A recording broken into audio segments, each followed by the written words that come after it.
What's up, fam bam? Hopefully you were there with us when we went to Micro Center to get this wonderful ASUS Noctua RTX 5080 combination. It's something that you don't really see every day. Today I'm unboxing to show you all the contents inside of this RTX 5080, what really makes it so special. This is a graphics card that promises top tier performance with unbelievable cooling. I've been eagerly waiting for this upgrade, as I'll be replacing my ASUS Strix RTX 3080 Ti from my Threadripper build. This is the build that I use for my streaming and also for my production usage. This will actually be going inside of an ASUS TUF 501 case. ASUS teamed up with the legends at Noctua to come out with this wonderful beast, the ASUS and Noctua collaboration, where they both came out with this RTX 5080. As an enthusiast who values high performance and low noise, I can't wait to see exactly what this card stores. Let's go ahead and dive right in. Peel this open. I'm gonna flip this around just like this and show you what is inside. Opened in box, I'm greeted by Noctua's signature touch, even in the packaging. This card is snugly protected in foam. ASUS provides a couple of extras inside of this box for this hefty GPU. Now this is what we have inside.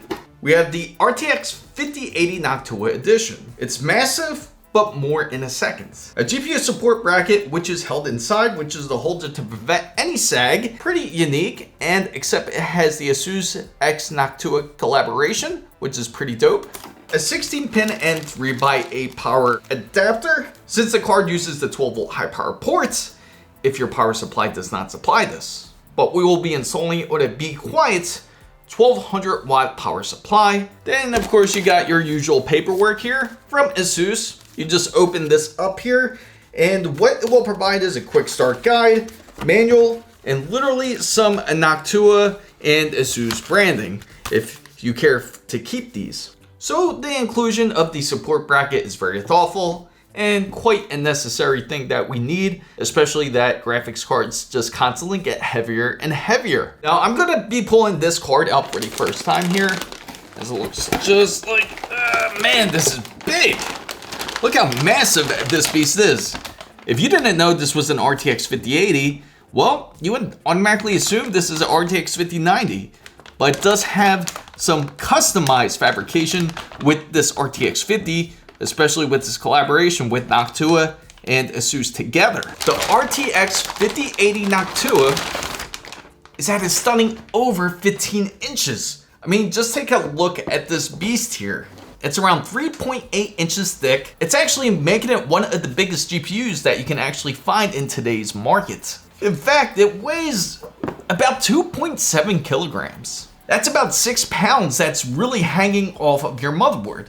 So don't forget to have this support bracket in there, because you do not want this thing to end up breaking its PCI Express slots. Although, I'm pretty sure with the care of ASUS and Noctua, they made these gold fingers tough as hell. And you can also see why the back of the backplate here is built for its rigidness. This almost weighs as much as the PCB. So just remember, this much weight on a PCB could really bend over time. Doesn't matter how many layers are on the PCB, so please make sure to install a support bracket on this 2.8 kilogram beast.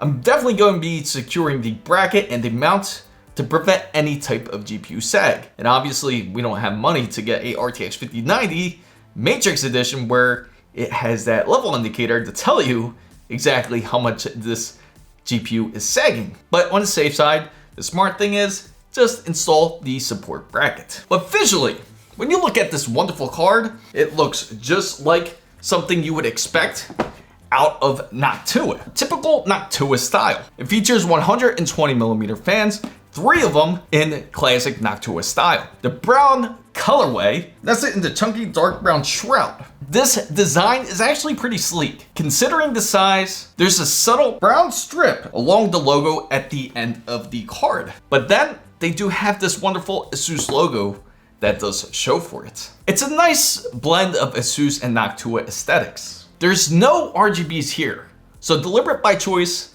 If I would have a GPU just like this, it would go great in any builds that doesn't require any RGBs. or you prefer silence more than anything. So this would actually blend in pretty nicely, especially in a monochrome build. But the build quality feels excellent. Even the metal plate, it does not feel cheap. It's a full-length metal plate that expands throughout the back of the PCB, custom by Noctua to ensure the highest quality, which not only looks great, but it also adds structural support. ASUS also used their GPU card, where, if you don't know what that is, where they reinforce the GPU at all four corners. That beefy backplate will prevent any type of flex or any type of stress that would really put on this GPU due to its large weight and size. When you take a quick tour around this card, on the output, we have 3 display ports, and we also have 2 HDMI 2.1 ports. This gives plenty of flexibility when it comes to multi-monitor setups. Personally for me, I need to have 2 HDMI 2.1 ports for the streaming and productivity build. If I want to be able to hook up to DisplayPort, that does give me the possibility if my monitors did contain more than 1 DisplayPort. But this is great for high 4K displays and VR setups. The sheer size of the cooler is evident. It's a quad slot design, meaning it can take up to 4 expansion slots inside of your PC. In fact, the size of the RTX 5080 has me a bit worried about fitting inside my tough 501 case. But effectively, just remember it is the size of 3.8 slots, so you still need 4 slots to be open and free. Peeking around the fan blades, you can see a dense heatsink array. ASUS and Noctua went all out when it came to this cooler. Behind this fan is a custom heatsink, and it also has an optimized vapor chamber. 7.8mm plus 4.6mm heat pipes. That's 11 in total, and that's tightly packed fin stack. This massive heatsink is engineered to dissipate heat effectively and efficiently, even under heavy loads, which should translate to lower temperatures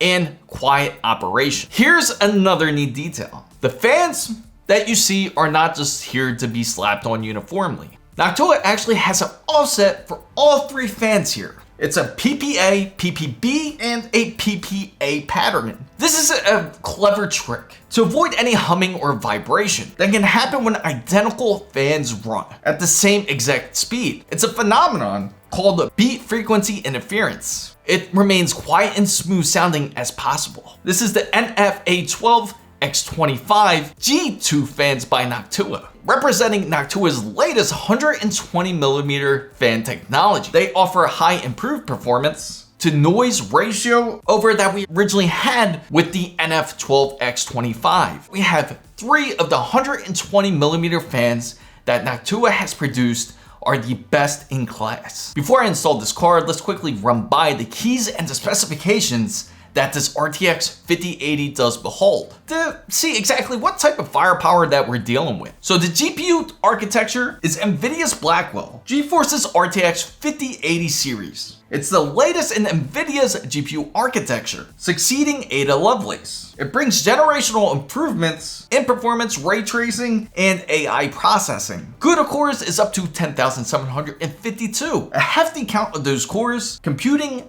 and gaming. This is a big jump from the RTX 3080 Ti, and even more than the RTX 4080, indicating this 5080 is built for some serious performance. So the boost clock is up to 2700 megahertz. Out of the box, up to 2730 megahertz in overclock mode. Interestingly, ASUS did not push the clocks to the absolute max, likely to keep the thermals and acoustics in check, and also to help it remain quiet. The Noctua prioritizes low noise over squeezing out every last megahertz, which I'm perfectly fine with. If needed, there is a dual BIOS in the card.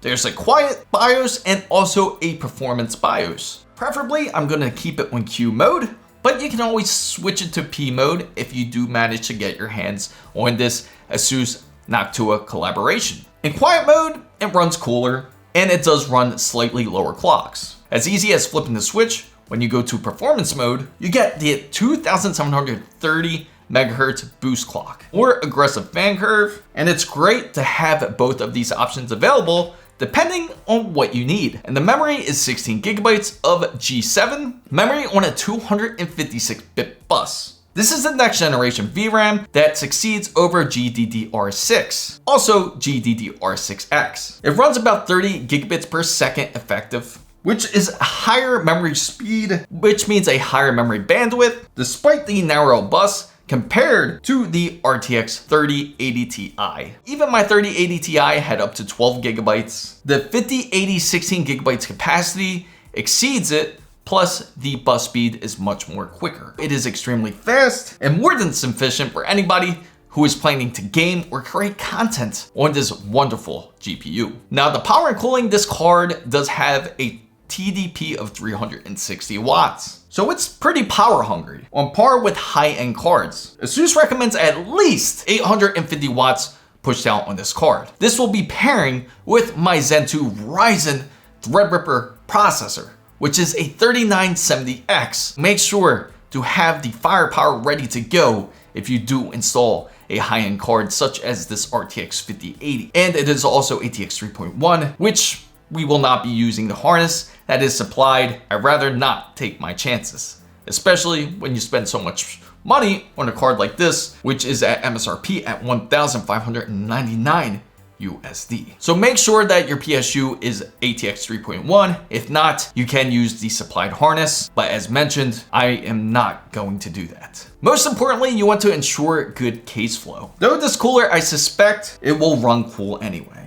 On the cooling tech front, beyond the triple fans and the change of thermal pad, in simple terms, the pad behaves like a wax when it melts when it's hot, filling any microscopic gaps between the GPU and cooler, thus improving the transfer when it cools. It solidifies again. This helps achieve optimal contact and cooling performance, and it also lasts longer than a regular thermal pad, contributing to high longevity of this card's cooling solution. All this engineering is why ASUS confidently markets this as the quietest air cooling RTX 5080. Speaking of quiet, this card supports 0 decibel semi-passive cooling. ASUS's fan stop technology will turn the fans off completely off and on, will completely turn off at idle low load at GPU under 50 degrees Celsius. This means during browsing, watching videos, or doing some light work, the card will run in total silence. When you launch a game or a GPU intensive task, the temperature will rise above 50 degrees Celsius. The fans will spin up automatically. The idea is to let you enjoy your silence for light use and use the fans when it's necessary. Combined with Noctua's ultra quiet fans, even under load, this is exceptionally quiet. In fact, when using this card, the RTX 5080 supports all the latest features such as DLSS 4.0 and of course DirectX 12 Ultimate, capabilities of ray tracing, path tracing, or whatever you need. It's also PCI Express 5, which provides plenty of bandwidth. It's also backwards compatible with PCI Express 4 and PCI Express 3, just like on my current board that it will be installed on, which is a TRX4 board. There's no NVLink or SLI support. One small thing, there is also no RGB lighting on this card, if that is what you are looking for. Noctua's philosophy is silence and performance. They assume anyone buying this card cares more about acoustics than flashy bright lights. And honestly, the Brown fans, they already had made a statement in the build. If you really want lighting, you could always add RGBs into the case, but they do appreciate the focus on function.